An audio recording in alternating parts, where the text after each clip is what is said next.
Hi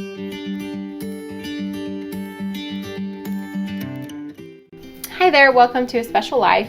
If you're new or if you know of somebody that could benefit from my videos, please subscribe below and let's get started.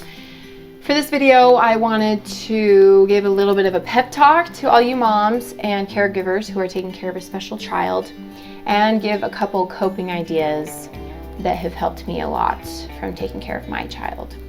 So first of all, I just wanted to say right from the beginning that it is okay to not always be okay.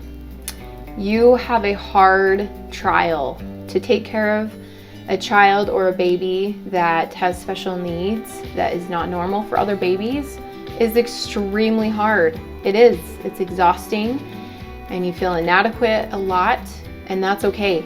You can cry as much as you need to. Cry a lot, in fact.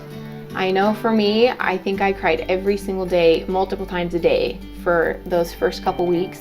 And even up until this day, a couple weeks ago, I came out of an appointment for my son that was really disappointing, and I went into the car and I sobbed for probably 45 minutes. And sometimes that's all it takes.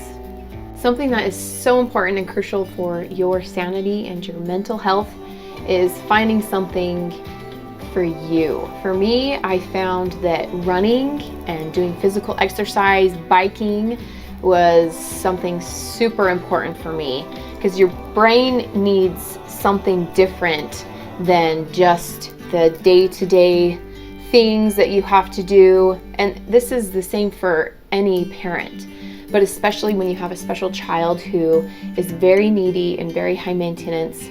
You gotta take care of yourself. It is so important. If you are going to be able to carry out the tasks that are required of you, you need to be able to release yourself and have some stimulation going on in your brain.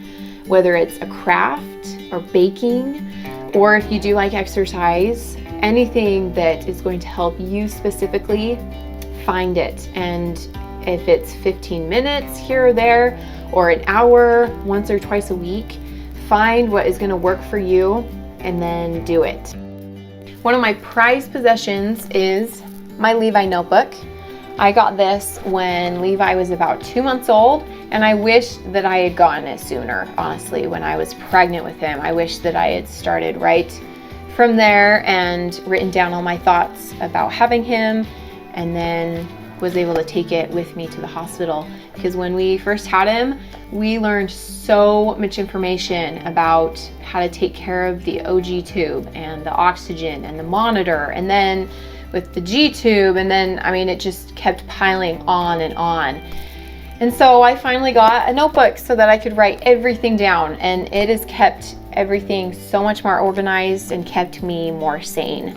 So I bring this with me for every appointment. At the very beginning, Levi was having like 2 or 3 appointments every single week, and I couldn't keep all of that information in my head. So I finally brought this and wrote down all of the notes so that I could have it in here and not forget it.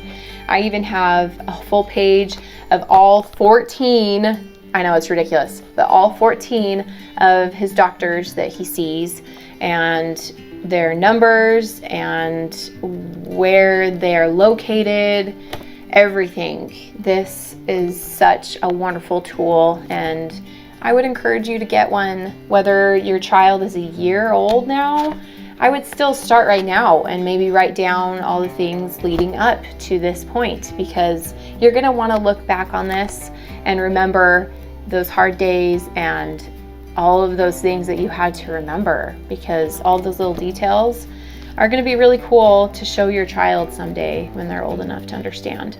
Even if you want to just keep a gratitude journal and make it separate from your informational, appointment journal, and write down 5 grateful things, happy things that happen during your day, and maybe it'll help you stay a little bit more positive and happy when you're having a really long and hard day. Another thing that has kept me a little bit more organized and sane is having one of these cool folders. This one I think we got just at Walmart, and it has a million different slots. It opens nicely and shuts, and it's hard to open so that your toddlers and other kids can't get into it and take papers out. But I literally keep every paper, every pamphlet that every doctor has given me, and I've been really grateful because I've gone back to that to read something or look back on some note that a doctor gave me, and it's been super helpful. So get one of those too, just to stay organized. So those are just a couple things that have helped me.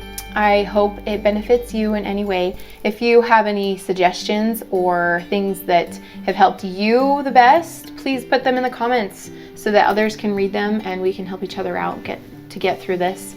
I know you can do this. I know it's hard and it's super lonely, and a lot of the time it feels like you don't have anyone to relate to. Nobody understands what you're going through, but I promise you, it does get better. I know you can do it. If I can, then you can too. I'll see you in the next one. Thanks. Bye.